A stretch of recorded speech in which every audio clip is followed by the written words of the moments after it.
You know when you want a dessert, but you also want something healthy too? Put it together and you have a banana cream pie smoothie. Let's start by taking 2 bananas. And what we're gonna do is we're gonna freeze them in chunks so that you don't have to add ice. All right, line your bananas up and then just start chopping them into 1-inch pieces. Put them on a baking sheet. Freeze them for about an hour or overnight.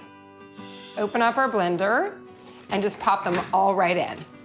Add a 1/2 teaspoon of cinnamon and 1/2 cup of vanilla yogurt, 2 graham crackers, and then top it with a cup of milk. Turn on the blender, whiz it up. When it's all done, you have an incredible treat. And then I like to top it with a graham cracker. Sweet and creamy. It's perfect for a snack, dessert, or even breakfast.